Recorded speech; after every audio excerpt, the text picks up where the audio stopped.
Halo semua, perkenalkan, nama saya Esneder Benarivo dengan NPM A1J021038. Saya dari kelas 2B PNF. Di sini saya akan menjelaskan tugas dan tanggung jawab manajemen pendidikan dengan mata kuliah Pengelolaan Pendidikan dengan dosen pengampu Dr. Muhammad Kristiawan, MPD. Yang pertama itu saya akan membahas A. Konsep dasar kepala sekolah. Secara etimologi, kepala sekolah adalah guru yang memimpin sekolah. Kata kepala sekolah berasal dari dua kata, yaitu kepala dan sekolah. Kata kepala dapat diartikan sebagai ketua atau pemimpin dalam suatu organisasi.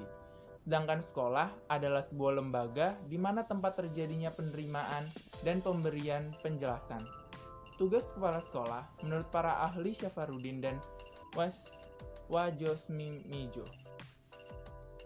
Dan yang selanjutnya, saya akan membahas yang kedua itu ya B. Syarat-syarat menjadi kepala sekolah. Kualifikasi umum kepala sekolah atau madrasah. Yang pertama, memiliki kualifikasi S1 atau D4. Yang kedua, maksimal berumur 56 tahun. Dan yang ketiga, memiliki pengalaman mengajar sekurang-kurangnya 5 tahun. Dan yang keempat, memiliki pangkat minimal D3 PNS.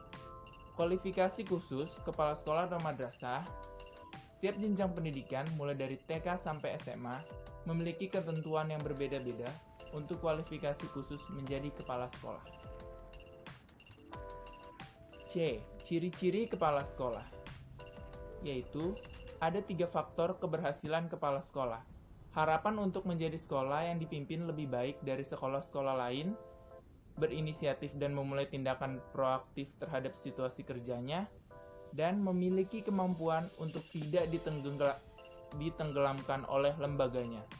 Dan 3 ciri kepala sekolah efektif itu, yang pertama, kemampuannya berpegang kepada citra visi lembaga. Yang kedua, menjadikan visi sekolah sebagai pedoman.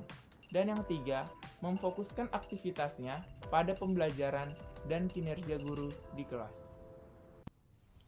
Selanjutnya D. Tugas dan tanggung jawab kepala sekolah. Selanjutnya saya akan membahas tugas dan tanggung jawab kepala sekolah. Menurut Perwanto 1970-102, tugas dan tanggung jawab kepala sekolah atau manajer pendidikan yaitu harus mengalami perkembangan dan perubahan. Dalam pelaksanaannya, kepala sekolah sebagai supervisor harus memerhatikan prinsip-prinsip. Selanjutnya, kepala sekolah dalam status dan supervisi pendidikan memiliki fungsi dan peranan dalam memberikan pengawasan. Dan peranan adalah membantu guru-guru dan pemimpin-pemimpin pendidikan untuk memahami isu-isu dan membuat keputusan yang bijak yang mempengaruhi pendidikan siswa. Dan yang E, fungsi kepala sekolah sebagai manajer. Menurut Stoner, yaitu ada 5. Pertama, bertanggung jawab dan mampu mempertanggungjawabkan. Yang kedua, berpikir secara realistik dan konseptual. Yang ketiga, sebagai juru penengah. Keempat, sebagai diplomat. Dan yang terakhir, yang kelima, mengambil keputusan yang sulit. Menurut Mulyasa, strategi yang dapat dilakukan kepala sekolah dalam meningkatkan profesionalisme guru yaitu ada 2. Yang pertama, memberdayakan tenaga kependidikan melalui kerjasama. Dan yang kedua, memberi kesempatan kepada para tenaga pendidikan untuk meningkatkan profesinya.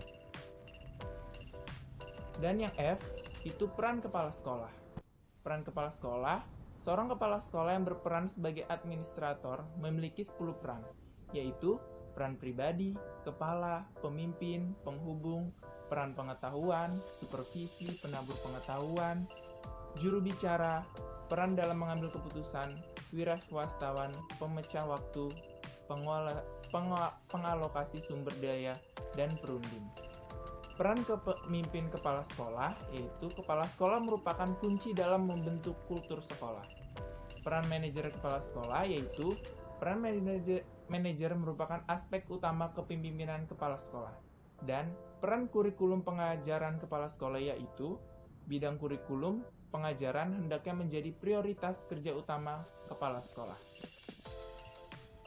Dan itulah penjelasan singkat saya mengenai tugas dan tanggung jawab manajemen pendidikan. Terima kasih.